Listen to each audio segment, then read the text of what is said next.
Salut, c'est Greg, je viens de passer 1000 km en road trip avec la Pan America. On a fait du off-road, on a fait de la route, on a fait du cross aussi, on s'est connus comme ça. Je vais vous faire une petite vidéo de retour pour vous en parler parce que cette moto, je la trouve surprenante. Je ne m'attendais pas du tout à ça. De toute façon, quand on la voit, on ne s'imagine pas aller la mettre dans des terrains en off-road où on ne s'imagine pas forcément ce dont elle est capable. Alors comme d'habitude dans mes vidéos de retour, je vais vous faire un truc simple. Je ne suis pas spécialiste, je ne vais pas vous faire tous les mots techniques parce que je ne les connais pas. Je vous dis honnêtement, je ne suis pas allé apprendre les caractéristiques par cœur. Je vous laisse aller voir sur Google. Moi, je vais vous parler du feeling, du retour que j'ai sur cette bécane. Parce que pour moi, une bécane, c'est avant tout un ressenti, des sensations, du plaisir. Et c'est ce qu'elle m'a procuré pendant 3 jours de road trip, plus les événements avant où on a fait du off-road et comme je vous ai dit, même un petit coup de terrain de cross. Donc, je vais vous donner mon retour. J'ai rien préparé, je vous le donne vraiment au feeling. Je rentre tout juste. On est rentré hier soir sous la flotte d'ailleurs à 20h30. On a fait des routes, mais dans tous les sens. Allez, je vous embarque avec moi et on fait le tour de cette bécane. Alors, très rapidement, on va parler de son look. Moi, ce que j'adore dessus, c'est qu'ils n'ont pas recopié tous les autres trails. Harley, ils sont arrivés, ils ont dit ok, nous aussi on va faire un trail, mais ils l'ont fait en mode américain, ils l'ont fait en mode Harley. Et ça, je trouve ça génial. On aime, on n'aime pas. Personnellement, je peux pas dire que j'aime pas. J'aime, franchement, et j'aime le concept. Bon, ça c'est personnel. Mais j'aimerais vous parler des finitions parce que jusqu'à présent, j'ai eu beaucoup de japonaises. C'est la première fois que je suis sur une américaine et je dois dire que j'ai été très surpris par la finition. Alors déjà, quand on s'approche, on voit un bloc moteur qui est impressionnant. Alors, vous m'excuserez, je ne l'ai pas encore lavé, hein, je la rends tout à l'heure. Ce bloc moteur, je le trouve magnifique. Il ne fait pas sale, il ne fait pas, même si là il est taché, ça fait vraiment un truc massif, ça fait vraiment un bloc. Je le trouve très très bien. Tout le reste des finitions, c'est soigné, c'est travaillé. On est sur de la haute qualité, on va en reparler après tout au long. Il y a vraiment des équipements de dingue dessus. Moi, il y a un truc qui m'a vachement interpellé, ce sont les commodos. Vous voyez, il y en a beaucoup ici, il y en a beaucoup là-bas, ça fait un peu penser aux voitures modernes d'aujourd'hui. Et même les clignotants, c'est pas des boutons mécaniques, quand on appuie dessus, derrière il y a un mécanisme. Non, c'est des boutons, c'est comme des boutons de console de jeu. Je trouve ça assez hallucinant et c'est vraiment bien fini. Bon, je vais pas épiloguer 3 heures sur la finition, vous l'aurez compris, moi je trouve que c'est très bien fait. J'ai pas de défaut, j'entends pas de vibrations qui me plaisent pas. Elle fait bien faite, mais ça, je vous laisse le découvrir en concession, ça vous sautera tout de suite aux yeux. Si j'ai la chance de pouvoir tester cette bécane pendant 1 mois, c'est grâce à SW Motech qui me l'ont prêté. Alors honnêtement, je vais vous le dire tout de suite, c'est Harley qui leur passe pour qu'ils puissent l'équiper, mettre toutes leurs pièces dessus. Donc à la fin de la vidéo, je vous parlerai des équipements que j'ai pu tester sur cette moto. Je suis complètement libre de dire ce que je veux, je préfère le préciser parce qu'à chaque fois ça revient. Non, on m'a pas demandé, tiens, on te la prête, mais en échange de rien du tout. C'était juste du bonheur, du plaisir, du partage. Et je vais quand même pouvoir évidemment vous dire ce que je pense des équipements parce qu'il y en a certains que j'ai trouvé vraiment top et que j'ai pu largement tester. Mais on verra ça à la fin de la vidéo. Bon, un élément important, c'est le confort. Alors, premièrement, quand on monte sur une bécane, comment ça va se passer ? Bon, personnellement, dès que je me pose, je me sens bien assis. La selle est hyper confortable. Alors, on reviendra sur ça. Bon, j'ai fait 1000 km avec des terrains divers et variés, assis, debout. J'ai testé toutes les positions. J'ai jamais eu mal aux fesses. Donc, c'est se dire si la selle est très confortable. Après, j'ai eu mal au dos, mais on en reviendra quand on parlera des suspensions. C'est peut-être moi, c'est peut-être elle, je sais pas. On verra ça tout à l'heure. Au niveau de l'assise, je suis parfait. Alors, il faut savoir que celle-ci, c'est le modèle super équipé avec les suspensions qui sont pilotées. C'est-à-dire que quand je mets le contact, elle descend. Au fur et à mesure que je roule, elle remonte. Elle gère l'assiette. Enfin, c'est un truc de fou, mais on en parlera tout à l'heure. Donc déjà, je suis bas, je suis bien assis. Avant de démarrer, je suis nickel. Le guidon, il me tombe pile poil sur les mains. Mais ça, c'est grâce aux pontées de Reos qu'ont mis SW Motech parce que sinon, de base, il aurait été plus bas. Et là, je suis pas certain que ça m'aurait convenu parfaitement. Ensuite, quand je suis debout, pour les parties off-road, là aussi, je me sens très très bien. Le guidon, il me tombe super bien. Il y a juste un truc, c'est que le réservoir est un petit peu fin. Donc quand je veux le serrer avec mes jambes, bon, je sens que je manque un peu de grip. Il faut que je travaille dessus. Mais ça, c'est pour le tout-terrain. Vous n'en avez pas besoin si vous faites que du road trip normal. Mais vraiment, voilà, moi, j'ai besoin que les guidons soient larges. Celui-là, il est très très large, mais vraiment, il est même plus large que sur ma T7. Il tombe grâce au Reos de Ponté directement sous mes mains. Je fais 1m82 si vous voulez avoir un point de comparaison. Ça va très très bien. Donc sur la partie assise, franchement, j'ai rien à redire. Après, on va parler du confort en roulant. Une fois qu'on roule, il y a plusieurs choses qui vont rentrer en jeu, mais il y a surtout la protection au vent grâce à la bulle. Alors cette bulle ici, elle est réglable. Mais personnellement, je ne l'ai pas trouvée assez bien réglable pour moi. C'est-à-dire que si je la mets tout en bas, elle est beaucoup trop basse évidemment. Mais si je la mets tout en haut, vous voyez, elle se redresse et ensuite, hop, elle replonge vers moi. Et là, en fait, elle plonge trop et le vent, je le prends dans la figure. Donc, j'avais dû me mettre sur le réglage intermédiaire, voilà, par là, où elle est suffisamment droite et suffisamment haute. Mais avec mon 1m82, en fait, elle me passait quand même un petit peu au niveau de la casquette du casque et ça me faisait des turbulences. Alors attention, si vous avez un casque route, vous n'aurez sûrement pas le cas.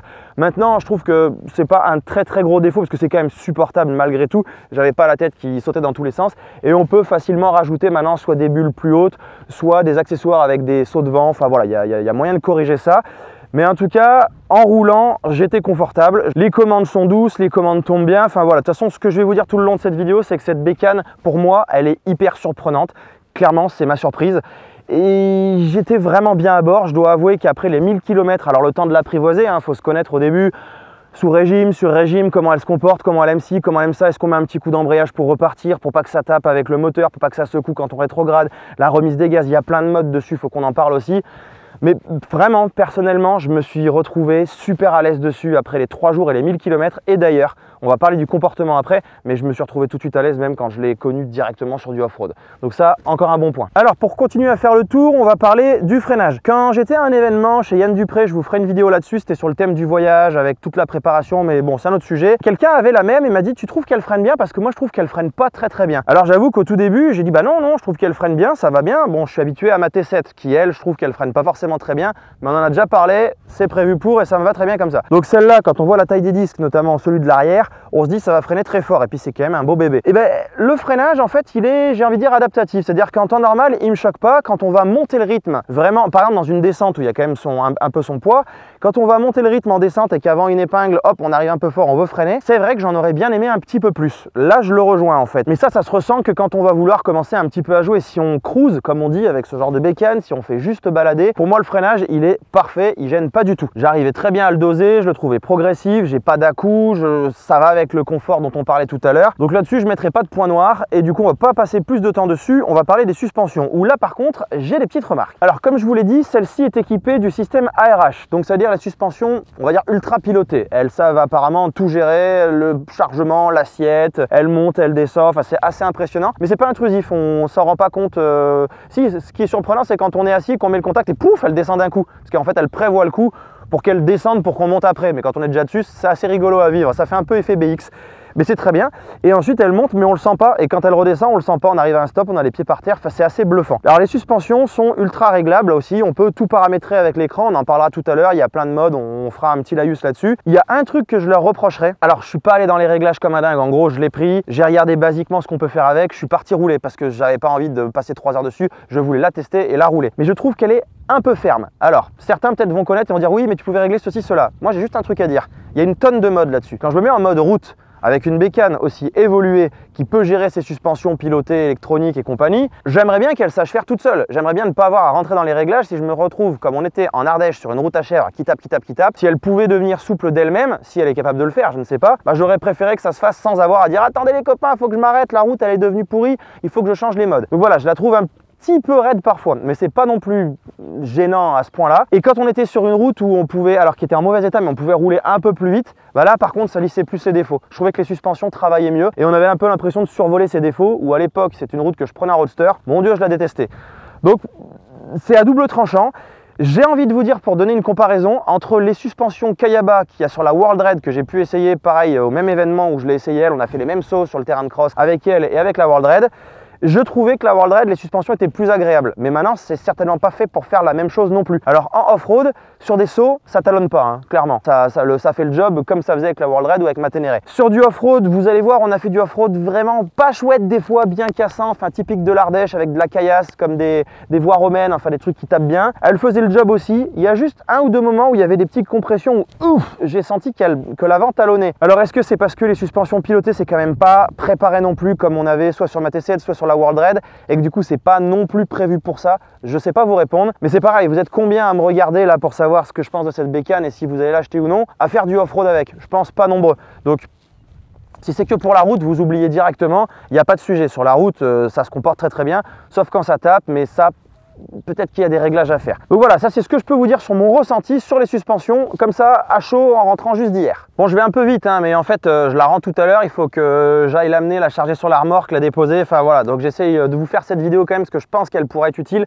à ceux qui hésitent à la prendre, parce que je répète, cette bécane, pour moi, elle est trop méconnue, et elle mérite à être connue beaucoup plus que ça, parce que vraiment, je la résumerai, comme je vous l'ai dit tout à l'heure, en un mot, surprenante. Alors, avant de parler de son comportement routier, on va parler de la grosse bébête qu'on voit au milieu, c'est-à-dire son moteur, son 1250. Je suis habitué à rouler sur des trails bicylindres, la Transalp, la Ténéré et maintenant celle-ci pour les 1000 km que j'ai fait avec. Et honnêtement, je retrouve un petit peu ce même comportement, ces mêmes vibrations, ces mêmes genres de bruit. Par contre, ce que j'ai pas connu sur les autres et que j'ai connu là-dessus, c'est un couple de camions et c'est une puissance en fonction des modes qu'on utilise qui est vraiment exceptionnel. Alors là c'est pareil, je vais pas aller vous parler de toutes les techniques du moteur, enfin je suis pas un spécialiste et je vous parle ressenti. C'est pas parce que c'est un 1250 qu'on va s'envoler et faire du 680 km/h. Non, une fois de plus là vous avez une poignée qui d'ailleurs je pense qu'est un ride by wire parce que je vois pas de câbles qui partent. Donc ça veut dire poignée électronique. Je pense pas dire de bêtises en disant ça parce que je vois vraiment pas les câbles. Ça m'a pas choqué. J'ai d'ailleurs mis du temps, c'est le deuxième jour, je me suis dit ah mais tiens mais je crois que c'est une poignée électronique. Il n'y a pas de réponse trop lente, enfin ça, il n'y a rien qui m'a choqué là-dessus. Il y a des petits à-coups, c'est sur certaines vitesses et en mode sport, ça dépend comment vous conduisez. Du coup des fois j'avais pris l'habitude de hop, petit coup d'embrayage pour accompagner, mais ça c'est quand on commençait à rouler comme un cochon. Une fois de plus ça dépend des conduites de chacun. Mais voilà, cette poignée c'est vous qui la gérez. Donc si vous tournez, bah, vous vous envolez, si vous tournez peu ou pas, vous vous envolez pas. Ça c'est un truc à retenir, faut pas être impressionné non plus par la puissance, même si c'est très puissant. Quand on commence à taper dedans, ça devient une vraie fusée. Mais ça n'empêche pas de faire des road trips tranquilles, ça n'empêche pas de rouler tranquillement. Alors ce moteur je l'ai trouvé aussi assez bruyant, mais en même temps ça va avec, enfin il y a beaucoup de moteurs qui sont bruyants, on sent qu'il est présent, c'est pareil, c'est pas gênant, c'est pas une grosse critique, on sent qu'il est vivant, ça fait partie de la vie de la moto, ça j'ai bien aimé.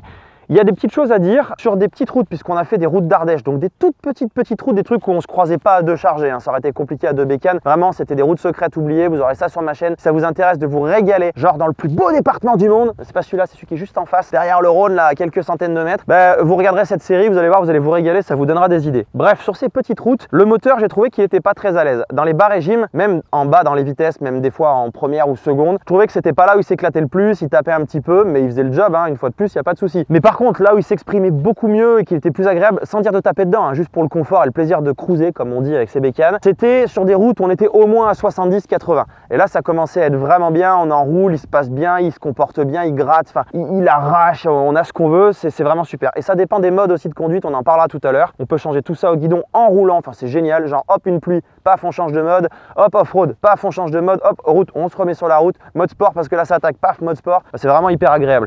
Et ce moteur, il est hyper différent d'ailleurs en fonction de ses modes. C'est-à-dire que sur le mode pluie, vous avez l'impression qu'il y a quelqu'un avec un tendeur qui vous empêche d'avancer derrière. Et ça m'a sauvé la vie parce que vous avez vu derrière, j'ai des Anaki Wild, des pneus crampons. Et sur le mouillé, c'est pas très bon. J'ai fait quelques bonnes glissades, mode pluie. Et là, vous mettez gaz, en fait, elle est lente, c'est super bien foutu. Et du coup, là, c'était beaucoup plus rassurant et ça m'a sauvé la vie. Par contre, mode sport, mais laissez tomber. Au début, je me suis dit, mais ce moteur là, il est censé faire le double de chevaux et de puissance de ma T7. Bon, ça va, ça arrache quand je tape dedans, mais c'est pas impressionnant. Ouais, sors du mode route, mets-toi en mode sport. C'est une fusée et là, vraiment, on se régale, c'est super agréable. Voilà, je vais pas vous en dire plus sur le moteur, évidemment, les chiffres parlent d'eux-mêmes, c'est un gros moteur. Il est agréable à conduire, il m'a pas choqué, il m'a pas gêné. Il y a que sur les petites routes où je sens qu'il est pas à l'aise, mais il fait le taf, on se débrouille très bien. Et maintenant, on va parler du comportement routier et off-road parce que c'est quand même presque le plus intéressant pour savoir si c'est vraiment inconduisible ou si c'est un plaisir au guidon. Alors, au niveau du comportement, on va commencer par le routier puisque vous êtes peut-être moins nombreux à être intéressés par le off-road. Bon, et alors sur les petites routes ardéchoises, et cette Harley, elle se comporte plutôt bien. Donc nous, les routes ici, on les appelle des routes à chèvres. C'est-à-dire que normalement, c'est parce qu'il y a des chèvres, là on est plus au nord, mais ce sera dans 2 jours qu'on aura les chèvres. Mais ça tape, ça saute. C'est du petit axe qui n'est pas très passant. Il y a souvent du gravier. Par contre, vous avez vu, il n'y a pas de ligne droite. Ça, c'est le bonheur. Et je dois dire qu'elle se comporte vraiment bien, quoi. Alors là, je suis chargé en plus. Ça, c'est le crash test. Je dois avoir 40 kg facile dessus. Hop, tu vois là. Dernière minute, petit virage qui se resserre. Hop, ça repart. Elle est super agile. Elle est vraiment bien faite, hein. Franchement, elle est vraiment bien faite, hein. Regarde ça, hop. Là aussi, surprenante. Déjà, quand on la voit, on pense qu'elle est lourde. Sachez que le poids, il est en bas. Alors déjà, elle s'abaisse, oui, certes, et après, quand on commence à prendre de la vitesse, elle monte. Mais même, le poids, il est en bas, ce qui veut dire qu'elle a un comportement à basse vitesse, mais qui est juste dingue. Je trouve qu'elle est plus stable, un peu comme les GS d'ailleurs. J'ai eu l'occasion d'en essayer une au même événement, où vraiment, je les prenais l'une après l'autre, et du coup, c'est le meilleur moyen de voir les différences. Alors certes, cette fois-ci, c'était en off-road, mais sur les passages lents, donc sur route, on va parler d'une épingle. Mais vous savez, la mauvaise épingle qui remonte en dévers, où c'est très serré, où il n'y a personne, et il y a l'autre qui arrive derrière. Elle est bluffante, que ce soit assis ou debout, je m'amusais à faire les deux. Elle est stable, elle fait pas peur, elle tourne bien. Alors évidemment, j'étais pas habitué à la petite roue devant. Moi j'ai une roue de 21 pouces sur la mienne, donc tout de suite on a l'impression que le train avant était un peu plus lourd, un peu plus pâteau. Mais qu'à cela ne tienne, c'est nous qui sommes au guidon, c'est à nous de gérer. Il suffit de tourner plus, de travailler plus dessus. Et là, franchement, comme je vous le dis, bluffante, surprenante. J'ai réussi à prendre des épingles, mais à des vitesses lentes, presque guidon embuté, mais d'une stabilité, d'une facilité. Quand il y avait les toutes petites descentes comme ça qui s'enchaînaient, ou les toutes petites routes d'Ardèche, c'était mais aucune difficulté. À aucun moment je me suis dit purée, elle est lourde, elle fait chier cette bécane, ça va pas, ça me convient pas. Non, franchement, elle est adaptée à toutes les situations. Alors tiens, si Je vous ai dit, c'est de l'impro. Ce qu'on va faire, c'est que comme on est sur le sujet lent, on va faire quand même une petite parenthèse pour le off-road. Donc quand je l'ai eu, vous avez aussi la vidéo sur ma chaîne, c'était à la Marche Moto Madness, que vous voyez, elle est équipée off-road, hein, elle est équipée pour barouder. Et je suis parti directement sur le terrain lent, c'est-à-dire que c'est que des S comme ça, des serpentins, dans la boue glissante, enfin un vrai merdier. Et en fait, tout de suite, je me suis trouvé stable, plus stable qu'avec ma T7, parce qu'elle est plus basse, parce que voilà, les masses sont pas équilibrées pareil, ça va bien. Et d'ailleurs, à ce sujet-là, charger, alors là, il me manque un peu de chargement, j'en avais un peu plus derrière, on parlera des équipements après, hein, je vous l'ai dit. J'avais plus de chargement encore quand j'étais en road trip, donc là, les 3 jours hier et les jours d'avant, et je les sentais pas. C'est-à-dire que quand je suis parti au tout début avec la bécane, je suis arrivé chez le copain, je dis putain c'est bizarre, je suis allé à la station essence mettre le plein. Non, je suis allé à la station essence avant d'aller rejoindre les collègues. Et là je me dis mais c'est bizarre, je sens pas le poids. Pourtant j'avais bien mis une bonne trentaine de kilos plus qu'il y a dans les crash bars. Et là je me suis amusé sur la station essence à faire des 8 comme on apprend à faire en maniabilité. J'avais l'impression qu'elle n'était pas chargée. Donc là une fois de plus pour le lent, donc en off-road pareil, lent, hyper stable. À un moment donné, descente ou même montée derrière les collègues, on s'est mis dans des situations, vous verrez ça en vidéo, on n'aurait jamais dû aller là-dedans. Bon bref, on a fait demi-tour, on est tombé chacun son tour. D'ailleurs, vous pouvez voir qu'elle est bien protégée parce que la cocotte, elle a rien eu. Bon, je précise, hein, avant moi, il y a un pilote de rallye qui l'a eu et je pense qu'elle a plus entendu parler du pays qu'avec moi. Mais bref, c'est pas le sujet non plus. Donc des fois, j'étais capable de presque m'arrêter en montée ou descente en off-road sur des cailloux à la con et de garder à très basse vitesse encore l'équilibre avant de pouvoir repartir quand on a un peu l'embrayage en main. Et pour ça, elle est vraiment, une fois de plus, bluffante. Je m'en suis pas plaint. Pourtant, je suis un gros râleur. Eh, ça va pas, et cette bécane, et putain de trucs. Et ça, c'est moi. Et là, non. Franchement, rien à dire. On voit quand même qu'elle est chargée. On sent très peu le poids du chargement, comme elle est basse. Contrairement à la T7 où là, avec le même chargement, genre comme on va aller en Slovénie faire le TET, on sera bien chargé en mode pareil camping. Je pense que je ferai moins le malin. Et là, alors elle a moins de garde au sol évidemment. En plus, il y a l'ARH, là, faut régler tout ça. Je crois qu'on peut le bloquer au maximum, mais là, je ne l'ai pas fait. Mais comme elle est basse, voilà, les masses sont basses, elle est très équilibrée et du coup, ça aide pas mal quand même en off-road, même bien chargée. Elle me fait pas si peur que ça, quoi. Tu vois les manœuvres lentes comme ça, là, hop, tu balances le cul, tu tournes le guidon, ça y va tout seul et pourtant, je suis en 19 devant. J'y connais rien. Je suis pas un fin testeur, mais en tout cas, je le sens bien, le train avant est plus lourd que la T7, forcément. Quand on commence à être à plus haute vitesse, alors on parle pas de, moi je suis pas Jean-Kévin excès de vitesse, voilà, on fait de la moto, des fois on est au-dessus, mais c'est pas non plus du n'importe quoi. Mais quand on est à vitesse, on enroule des super belles courbes où vraiment il y a du rythme, là on est en mode sport, on se régale, on prend du plaisir avec les copains. Encore une fois de plus, surprenante, cette moto, alors un autre mot, si je vais la résumer avec un autre mot dans ces situations-là, c'est un rail. Cette moto est un rail. Et pourtant, je répète, j'ai des Knacky Wild. Oui, je sais, c'est une blague des Knacky Wild, mais j'aime bien les appeler comme ça. Donc, j'ai des pneus hyper cramponnés. J'ai passé une bonne partie de ce trip à me dire, vas-y doucement, vas-y tranquille, tu les connais pas, tu sais pas si ça tient. Je peux vous garantir que même sur route, ça tient très bien. Et à l'avant et à l'arrière, j'ai jamais eu une mauvaise sensation. Et elle était un rail même avec ces pneus-là. Donc avec du pneu bien plus routier, je pense que ça va être encore plus démentiel. Et là, j'avais un réel plaisir de conduite avec elle. Je me sentais vraiment en sécurité. Il n'y a pas de problème à pencher, à la relever, à la manier. Je vous dis, on ne sent pas son poids. On le sent pas. D'ailleurs, il faut que je vérifie parce qu'en fonction des versions, je vous mettrai dessous les poids. Moi, ma T7, je suis habitué, elle fait 204 kg, mais perchée à 12 mètres de haut. Donc forcément, ça fait un ballon de fou. Là, sur celle-là, c'est en bas. Elle fait bateau, on voit bien, de toute façon ça se voit, je sais pas, il faudrait que je mesure l'empattement, elle a l'air mais tellement longue. Mais quand on roule, rien ne se ressent. Une fois de plus, à plus haute vitesse, quand on joue, quand on cherche l'école, en montée, en descente, freinage, on plonge, on y retourne, on accélère, nickel. Vraiment rien à redire là-dessus, pareil, pas de point noir. Une fois de plus, je répète, c'est mon ressenti, ni Harley ni Motec m'ont payé pour dire « tu dis que c'est la meilleure du monde ». Non, j'ai été pris à contre-pied, clairement. Donc ça, c'est la bonne surprise. Mais restez jusqu'à la fin, on va parler des défauts, parce qu'il y a des défauts quand même, faut bien qu'on fasse le panel complet, il y en a qui me gênent beaucoup, mais on en parlera après. Donc pour terminer, comportement routier dans tous les sens et même off-road, cette bécane n'a jamais été un handicap pour moi. Si vous êtes intéressé par cette bécane, allez tout simplement voir la partie événement off-road et la partie routier du road trip dont je vous parle là en Ardèche. Le plus beau département du monde, je viens de vous le dire. Vous allez voir, on a fait des trucs, elle m'a jamais gêné. Enfin voilà, j'ai vraiment pris beaucoup de plaisir à son guidon. Alors, on va parler de l'équipement maintenant, puisque comme vous le voyez, donc elle a été full équipée par SW Motec avec tout ce qu'ils savent faire sur cette bécane. On va commencer par les protections et celle qui me paraît le plus important sur cette moto, puisqu'elle a quand même une garde au sol, alors qui modifie avec l'ARH sur celle-ci, avec le système, c'est le sabot moteur. Le sabot moteur, alors moi je suis habitué, vous le savez, à du sabot AXP en plastique. Donc là, c'est pas du sabot AXP en plastique, c'est du sabot Motec en alu. Il fait un job de fou.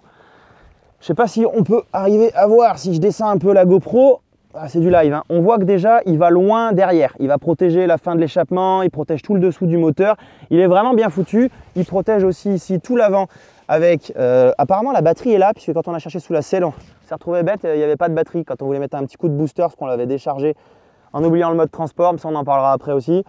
Vraiment il est enveloppant et je peux vous dire que de la caillasse on en a pris, hein. On va essayer de faire comme ça, je retournerai. Et quand je regarde dessous, il n'y a pas grand chose, il n'y a rien du tout en fait, hein. Ah ouais, non, franchement, il fait le job, hein. Donc voilà, alors là, c'est pareil, hein, en toute franchise, si vous regardez mes vidéos, j'ai une T7 qui a des crash bars SW Motec, c'était comme ça en concession. Il n'y a pas eu d'arrangement ou quoi, c'est la concession qui avait mis ça dessus. Quand je vois le nombre de bûches que je me suis pris et qu'elle a rien et que les crash bars sont pas tordus, moi, de base, déjà, je recommande Motec.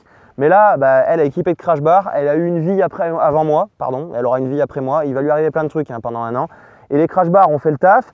Le sabot a fait le taf, donc au niveau protection, nickel. Donc crash bar Motec aussi, tout comme le sabot, je valide. Il manquerait une protection éventuellement que j'aurais bien rajouté, c'est au niveau du radiateur, parce qu'on voit il est hyper exposé, là les crampons comme le garde-boue est court, ils envoient tout derrière. Ça je l'ai vu quand on a fait de la boue, au niveau du radiateur en plein milieu, c'était truffé de boue, qui veut dire que ça peut poser des problèmes de surchauffe après aussi, comme là il n'y a plus d'air qui passe. Et on voit qu'il y a des ailettes qui ont été déjà un petit peu abîmées. C'est pas moi, promis juré, c'était déjà comme ça, je l'avais vu avant. Et je pense que ça mériterait une petite grille, alors sans freiner le refroidissement, mais ça mériterait une grille. Mais peut-être que c'est au catalogue Motec d'ailleurs, il faudrait voir avec eux. Ensuite, puisqu'on est à l'avant, on a des roulettes de protection qu'ils ont mis sur la fourche. En cas de chute, ça évite tout simplement. Alors tiens, je vais vérifier si elles ont servi. Ça évite d'abîmer le pied de fourche. Ça, c'est quelque chose que j'avais sur la T7 aussi. Je vais voir là. Non, ça va, on n'a pas eu l'occasion d'aller jusque là. On a les mêmes à l'arrière, qui évitent aussi de mettre des POC sur le bras oscillant, ça coûte beaucoup plus cher que des roulettes de protection. Donc voilà, ils ont mis ça aussi. On a du cale-pied, alors bon, à l'arrière c'est si on veut faire du off-road engagé avec une passagère. On a ici du cale-pied off-road, alors top, hein, super, hein, que ce soit de la boue, que ce soit ouais, tous les trucs qu'on a pu faire, c'était assez boueux quand même ce que j'ai fait avec elle avant mon road trip. Ils tiennent super bien, ils vont très très bien et il y a un truc qui est génial, alors vous avez des protections ici, tiens, pendant que j'y suis, du vase d'expansion du frein arrière et de tout le système de frein arrière. Donc ça peut toujours être très utile en off-road et puis aussi quand on vient caler la botte ici, ça nous évite d'abîmer tout le système et on est bien posé, ça va très bien. La pédale ici, alors ça c'est génial, c'est la pédale qui va vraiment pour le off-road parce qu'elle est plus large et c'est surtout qu'il y a un petit escalier, c'est-à-dire, et ça c'est réglable aussi, hein. On a une petite hauteur différente, donc sur route on est là et en off-road on va rentrer un peu le pied et comme on est debout on change vraiment l'assiette du pied. Pas beau à dire mais bon c'est ce que je veux dire. C'est très pratique, donc ça aussi, voilà, est partie de l'équipement qui va pour moi avec le off-road qui est hyper intéressant à avoir. On va parler tiens des pare-mains puisqu'on peut voir qu'ils ont déjà bien servi, alors c'est fait pour. Donc c'est du pare-main SW Motec. Ah et bah tiens, depuis le temps que je vous en parlais que c'était fait par Barkbuster, c'est pas compliqué, c'est écrit dessus. Donc ils bossent ensemble. Donc ça veut dire qu'on est sur du pare-main de super qualité. J'ai ça sur la T7, j'ai eu ça sur la DR. C'est déjà testé et approuvé moult fois, mais j'en reparle puisque c'est ici sur cette Panamérica. Donc ça c'est quelque chose que je vous conseille d'installer si vous comptez faire du off-road ou même pas engagé, hein. Vous dites un chemin, une glissade est vite arrivée où on perd le pied, on met le pied sur une pierre, ça roule et on tombe. Pierre qui roule, n'amasse pas Panamérica. Bref, allez, suivant. Donc voilà, ça c'est très bien aussi. Ils ont mis des rétroviseurs de chez eux, alors je les trouve top, ils sont pareil, tout à fait réglables.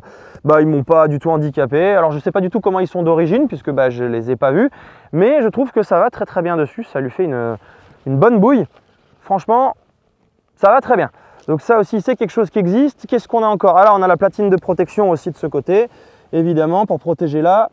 Et je crois que niveau protection, c'est à peu près tout ce qu'on a sur cette moto de chez Motec. On va regarder la bagagerie maintenant. Alors pour parler de la bagagerie, déjà on va parler honnêteté.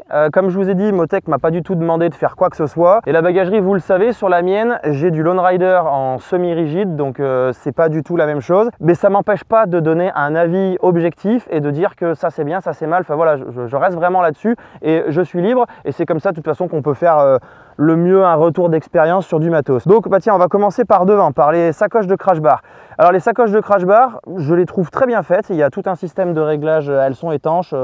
Ça me rappelle ce que j'ai pu tester aussi par ailleurs. Elles ont pris des chutes, hein, à en croire l'état de la bécane. C'est pareil, c'est pas tout que moi j'en ai eu qu'une, ok. Et elles sont pas arrachées, elles sont pas pétées parce que ça, quand j'avais eu du Motea, Bactec, je crois, ça c'était de la merde.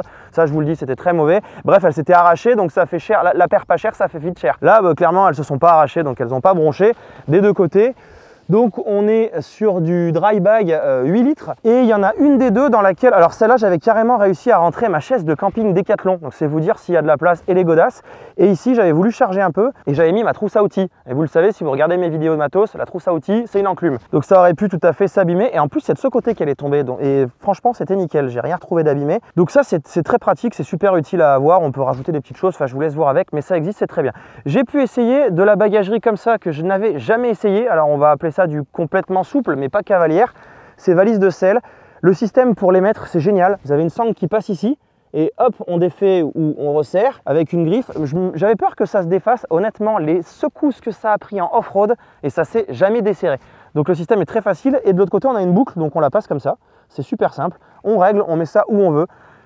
Et ce sac, franchement, je l'ai trouvé super bien fait. Alors si, pour faire un petit reproche, quand on attache comme un cochon, des fois ça se découd. Bon, c'est pas la fin du monde, hein. Le sac il a rien bougé ailleurs et il n'y a pas eu d'autres problèmes. Mais voilà. Alors je le trouve hyper pratique, c'est-à-dire qu'à l'intérieur, on a une grande poche avec un sac étanche qui va dedans. Donc hop, je l'ai mis dedans, il y a des scratchs, c'est super bien foutu. J'ai chargé ça comme ça, nickel. Il y a plein de petits sacs sur les côtés. Donc là, j'avais mis, et on dirait pas, mais c'est immense. Et en fait, quand on charge l'intérieur, ça enlève pas du chargement à l'extérieur. Enfin, c'est assez bien fait. Il y a pareil des deux côtés. On a une poche ici qui, pareil, j'ai découvert ça tout à l'heure, elle va jusqu'au fond. Moi je m'étais arrêté, je croyais que ça s'arrêtait à la forme, mais non pas du tout. Il y a une petite poignée là, il y a le système mollet au-dessus. Par-dessus, j'avais aussi le sac pour mettre une tente normalement, mais là-dedans du coup moi j'avais mis mon lit de camp, mon trépied, du matos. J'aurais peut-être dû mettre mon duvet aussi, ça m'aurait servi de compression. Il y a une poignée, il y a plein de systèmes, enfin c'est super bien. Il y a le système mollet de partout, on voit aussi, tiens pousse-toi un peu sur celui-là. Donc on peut rajouter plein de choses, ça fait poignée, c'est vraiment bien pensé, hein. J'ai trouvé ça hyper adaptable, hyper... Puis ça fait baroudeur quoi, je trouve que la tête que ça lui fait là, ça fait vraiment baroudeur ces petites sacoches. Quand on part pas longtemps, j'avoue que j'ai manqué un peu de place parce que quand je pars, bivouac, hein, la grosse tente, tout le matos, ça va vite, mais on s'arrange. Mais franchement, le système est très malin et très bien fait, ça m'a bien plu. On a des accroches donc de partout et ce sac qu'on va mettre au-dessus, c'est pareil, c'est un petit système comme ça avec une griffe qui vient se mettre. Je me suis dit, mais ça va pas tenir ça. Il faut croire que si, parce que je ne l'ai pas perdu. Et je vous dis, hein, en off-road, ou même les routes d'Ardèche qui tapent, hop, hop, hop, hop, j'aurais pas aimé être à la place du sac. Et pourtant, il est toujours là et rien n'a bougé. J'ai jamais perdu une sangle ou quoi que ce soit. Et derrière, sur la panne, comme on a de la place, là, j'avais mis ma grosse tente que j'avais sanglée tout ensemble. D'ailleurs, bon, c'est là où ça a dû lui tirer un peu dessus. Ça faisait un ballon derrière. J'ai un peu abusé sur le matos. Mais ça fait crash test. Mais j'avoue, franchement, hein, il y a des moments où je faisais que me retourner. Je me disais, mais ça va péter, je vais tout perdre. Et je disais à Tony, tu klaxonnes bien si jamais je perds quelque chose. Rien perdu, rien desserré, rien bougé. Enfin, ouais, je pense que vraiment, surtout la voie romaine, là, les cailloux, ce qu'on s'est tapé en off-road, je pense vraiment que c'était le super crash test et ça n'a pas bougé. Donc voilà, pour ce sac, c'est très pratique, hein. Vous avez ici un passage pour mettre des choses. Enfin, j'ai trouvé ça super polyvalent, ça va très bien. En sacoche réservoir, alors il y avait la petite ici avec le système Motec que je connaissais pas, je vous en parlerai après. Celle-là elle est vraiment petite, elle fait 6 ou 8 litres je crois, donc ça va très bien. Vous avez la petite pochette ici, un petit système là pour passer encore autre chose si vous voulez mettre par-dessus. Moi je glissais mes lunettes quand je m'arrêtais. Alors j'aime bien, il y a des petites sangles à chaque fois partout comme ça là, si vous voulez mettre pas un mousqueton, la casquette. Moi derrière par exemple là, hop sur celui-là j'avais mis ma tasse, sur l'autre la casquette, je trouvais ça sympa. Et puis elle peut grandir, vous avez une fermeture éclair ici, hop, on fait tout le tour, tac. Et on gagne 1 ou 2 litres. Donc voilà, ça c'est pratique. Pour moi, il m'a manqué un tout petit peu de place. Donc dans mes vidéos du road trip, j'en avais une autre qui était beaucoup plus grosse. Alors un peu trop grosse parce que du coup, elle me cachait l'écran sur cette bécane. Savoir que dessous, le système, il est réglable. Attends, je vais te montrer. Ce sera plus simple. Donc on a un truc rouge où on tire dessus. Hop, ça se dégrafe et elle vient, elle est là. Voilà, ça se présente comme ça, on a un adaptateur à mettre. Ensuite ici, c'est tout aimanté et tout réglable. Là, on voit qu'il y a des glissières. Donc on a 4 BTR à dévisser un petit peu et hop, ça se règle. Et ensuite, on vient le poser là, l'aimant le récupère et ça y est, c'est fixé. Il n'y a rien d'autre à faire. C'est un truc de dingue, je l'ai à peine posé. Je trouve ça super bien foutu. Et le gros, c'était pareil, elle était étanche. En plus, celle-là n'est pas étanche, l'autre c'est modèle WP. Je trouve que c'est vraiment pratique. Le seul reproche de la grosse, c'est qu'elle était trop grosse. Mais sur la petite, voilà, si vous n'avez pas comme moi à mettre un drone, la télécommande du drone, les batteries, enfin tout le bazar que j'ai, c'est juste parfait là pour aller faire un petit voyage et mettre les choses importantes, lunettes, papier, je sais pas, une pomme pote, ce que vous voulez. Tac, on dégrafe, on laisse la moto en sécurité. Bon, très très bien. Tiens, tant qu'on est de ce côté, on va aussi parler de ça. Ils ont équipé la moto d'un sélecteur Motec, donc hyper réglable. On peut avancer, reculer ça, donc ça dépend aussi de votre pied, de votre positionnement off-road, pas off-road. Donc ça, c'était très pratique. Et pour finir l'équipement, Motec font aussi une extension de béquille, parce que la béquille n'est pas très large sur la Harley. Donc vous pouvez avoir, surtout quand vous allez béquiller dans du sable et puis elle se couche beaucoup, des fois ça fait peur, ou dans l'herbe sur un terrain de camping. Vous avez donc un gros écarteur de béquille qui peut se poser dessus. Je vous laisse aller voir ça sur leur site, c'est hyper pratique aussi. Bon voilà, je crois que là j'ai fait le tour de l'équipement complet qu'il y avait sur cette bécane et qui m'a permis de voyager pendant tout mon road trip, que ce soit off-road ou on-road. Et vraiment, bah voilà, je trouve que la config elle était nickel. En tout cas, ça m'allait très bien. Et si je dois chercher des points négatifs, puisque je sais que vous aimez ça pour dire qu'on n'est pas les vendus, je ne suis pas un vendu, et non, pas de points négatifs. Si, peut-être un peu de manque de chargement, mais le plus gros, alors il existe un plus gros celui-là, mais il a une structure et ça ne s'adaptait pas assez. Donc c'est moi qui ai finalement choisi de leur demander de mettre dessus ce matos-là. Alors pareil, précision, le matos, je ne le garde pas, il est sur la moto, parce qu'elle va tourner cette moto. Elle a été prêtée par Harley Davidson, comme je vous l'ai dit. Et si elle ne sert pas, bah oui, elle ne sert à rien. Si elle ne roule pas, elle ne sert à rien. Donc il faut qu'elle roule, il faut qu'elle soit utilisée. Ça aide aussi à modifier des pièces, peut-être à développer des composants. Moi, je suis parti sur celui-là, ça repart avec. Là d'ailleurs, hop, elle repart sur la remorque, tout comme ça, et hop, au suivant. Mais j'ai pas de reproche, une fois de plus, que ce soit bécane ou équipement. Pendant tout mon trip, dans toutes les conditions, j'avais ce qu'il me fallait et à aucun moment je me suis senti en manque, sauf un tout petit peu de volume en plus pour pouvoir prendre tout ce que je prends d'habitude, ou si jamais je pars beaucoup plus loin. Mais bon, ça s'adapte, ça se trouve, ça se bricole, ça se met, ou il suffit de mettre des latérales par exemple, puisque Motec font aussi des latérales. Enfin voilà. Bien, on va aller voir un petit peu le tableau de bord maintenant. Alors le système de clé, c'est un keyless justement, donc il y a un système sans clé. Là ici la clé c'est juste pour bloquer la direction. Et sinon, alors je ne sais pas si elles l'ont toutes, en tout cas moi le modèle avec la RH elle l'avait. J'ai une clé que je mets dans la poche et ça se débrouille tout seul. Ensuite elle sait que je suis à côté d'elle. Alors on y va, on met le contact, hop. Alors là elle est au point le plus bas puisque je suis en mode off-road et je me suis arrêté en mode en bas. Mais si vous vous arrêtez en mode un peu plus haut, vous allez voir, elle descend, enfin c'est assez énorme. On a un écran qui est complet. Alors un écran qui est surtout très sale aussi. Est-ce qu'on peut laver ça? Ah oui, alors il est tactile. Ouais, essayez de ne pas faire trop de bêtises. Voilà, c'est bon. Et on a le soleil en plein dessus. Bon, on y voit quelque chose quand même, c'est très bien. Alors oui, la lumière est adaptative, j'avais remarqué ça. Et puis on peut régler aussi l'écran, donc ça c'est très pratique. On a 4 coins ici et on peut tout paramétrer à l'intérieur. Alors oui, cocotte, je sais que j'ai la béquille latérale. Ah, je peux pas l'enlever le message? Bon, elle me prend pour un idiot, mais je le sais que j'ai la béquille latérale. Ah, mais parce que je suis pas au point mort. Voilà. Donc voilà, c'est bon. Alors, indicateur de la vitesse, au milieu on peut mettre l'autonomie, les itinéraires, combien de kilomètres elle a, la température. Bon bref, ça c'est les grands classiques, jauge à essence. On a beaucoup de messages qui apparaissent dessus, c'est très pratique. Si on va dans les menus, alors hop, on peut avoir la gestion de la musique si on branche son téléphone, du GPS aussi, bon c'est dans l'autre sens, hein, vous avez compris. Alors ici j'ai un joystick, hein, je peux jouer, c'est comme à la console, tiens je peux faire en grand angle comme ça. Oui, aucun dispositif. Je sais, Coco, qu'il n'y a pas de dispositif. J'ai pas mis mon téléphone. Voilà. Là, on a les réglages de la moto. Là, les vrais réglages de tous les paramètres. Ici, on revient à l'écran d'accueil. Enfin, voilà, on peut vraiment tout paramétrer. Et ce que je voulais vous montrer aussi, alors, on peut faire des diagnostics d'électronique. On a la pression des pneus, voltmètre, température. Enfin, il y a absolument tout. Moi, c'est ici que ça m'intéresse. Ici, vous avez les paramètres généraux. Changement d'horloge et compagnie, bon voilà, personnalisation de conduite, donc on a les modes de conduite et là on a tous les modes qui existent de base. Donc on a le mode pluie qu'on peut enlever ou pas quand on fait tourner ici avec les modes. Ensuite on a le mode route, celui-là on peut pas l'enlever, il est tout le temps là. Ensuite on a le mode sport, pareil on le met ou pas, off-road, off-road plus. Ensuite on a off-road personnalisé. On a perso A et perso B, donc ça je ne l'avais pas mis non plus, mais ça veut dire que vous avez 2 profils personnels où vous pouvez faire ce que vous voulez dessus. Donc ça c'est assez dingue. Et dedans, si on vient, tiens, bah mettons on va prendre le personnalisé A, hop, petit crayon à droite, copie d'un autre mode, non on ne veut pas copier un autre, je vais y aller directement. Voilà, la carte du moteur, on peut choisir le couple si on veut un des autres modes. Frein moteur, on peut choisir le niveau de frein à moteur, on peut choisir la progression à l'accélération, donc soit si on veut full patate comme en mode sport ou pas. Traction control pareil, l'ABS pareil, le suspension dumping, bah là elle est en off-road dur, c'est là où je vous dis qu'il y a peut-être moyen de gratter tout à l'heure dans ce que je voulais faire. Et la garde au sol, est-ce qu'elle est en automatique? Est-ce qu'elle est en auto mais délai court, donc elle descend tout de suite, délai long? Ou est-ce qu'on verrouille la garde au sol? C'est là où en off-road c'est intéressant de verrouiller la garde au sol, mais attention, en mauvaise situation c'est comme la T7, on peut vite tomber. Par contre c'est pratique pour passer les marches sans trop se servir du sabot pour faire un slide dessus. Bref, voilà, on peut vraiment tout paramétrer, on a tous les modes qui sont partout, c'est vraiment, on peut faire vraiment tout ce qu'on veut. Et ici, quand j'appuie sur le bouton mode, on va le voir là, donc là je suis en off-road comme je suis venu dans ce chemin, off-road plus, attention, info, ça c'est Matt Adventure qui me l'a dit, plein de journalistes apparemment ne le savaient pas, si on veut tout enlever l'électronique, ce que moi je fais quand je fais du off-road, on garde appuyé ça longtemps et là hop ça devient avec un plus, ça devient bleu et là il n'y a plus rien du tout, plus de traction control. Alléluia, c'est toi qui gères la poignée, plus d'ABS, plus rien. Ça, enfin, moi, c'est ce que j'adore en off-road. J'ai un moteur, une moto, c'est moi qui conduis. Je veux pas de ah, ça coupe, voilà. Bon, mais ça, c'est personnel. Bon, vous l'avez pas sur la route, hein, évidemment. Donc voilà, mode A, mode B, j'ai dit je l'ai enlevé. Mode pluie qui m'a sauvé la vie hier. Mode route, mode sport, ça, c'est trop bien. Bon, voilà, je crois que c'est à peu près tout ce que je peux vous dire. Après, voilà, vous branchez le GPS, le téléphone, c'est hyper moderne. Ah, si.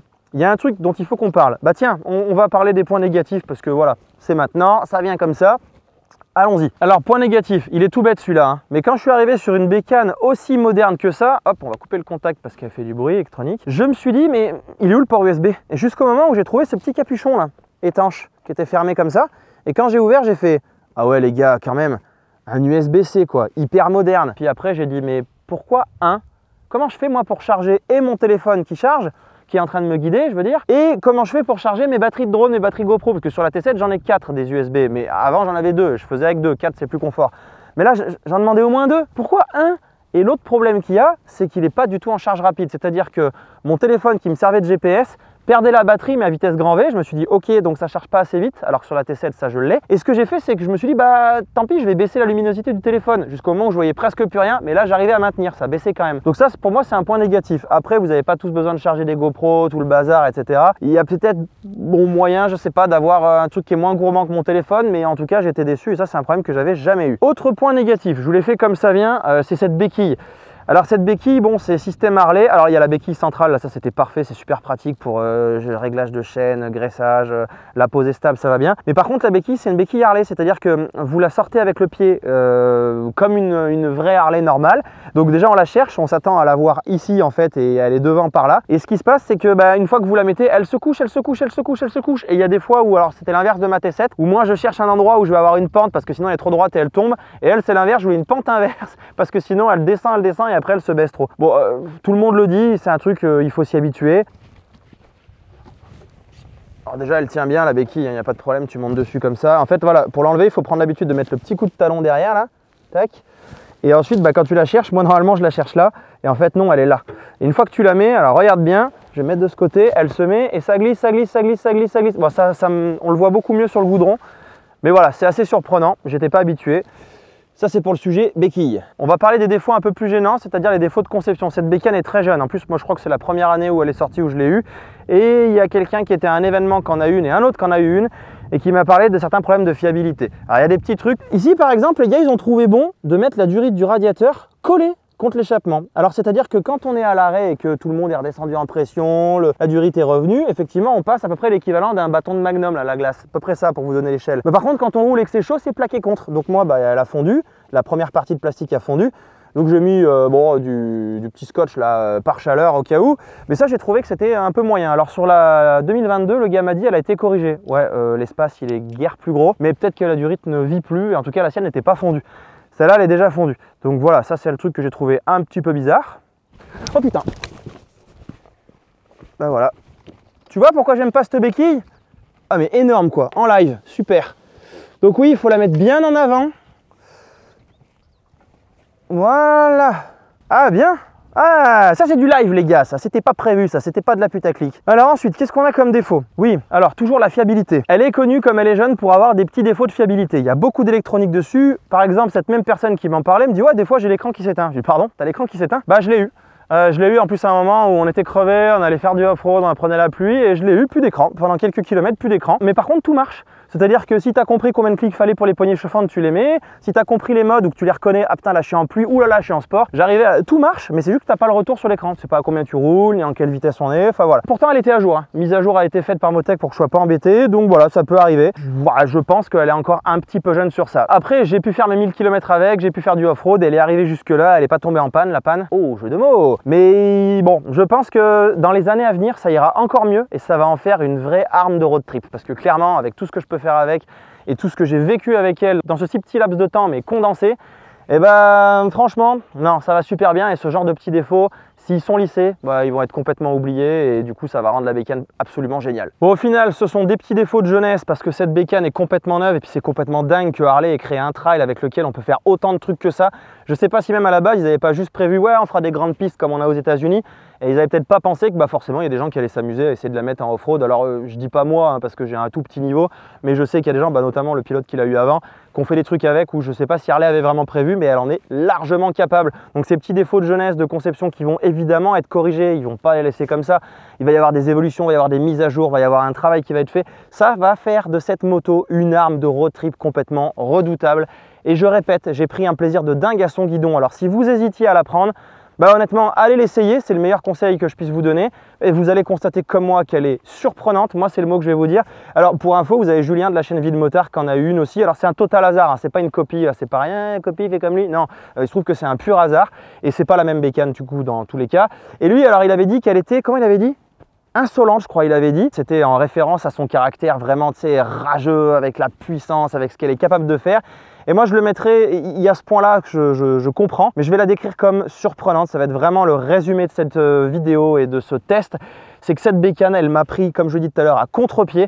Et vraiment, je ne m'attendais pas à ça. Elle est vraiment bluffante. Je répète une fois de plus, cette vidéo était une vidéo retour de ressenti de ce que j'ai eu comme sensation sur cette bécane, puisque je vous rappelle, la bécane, c'est ça.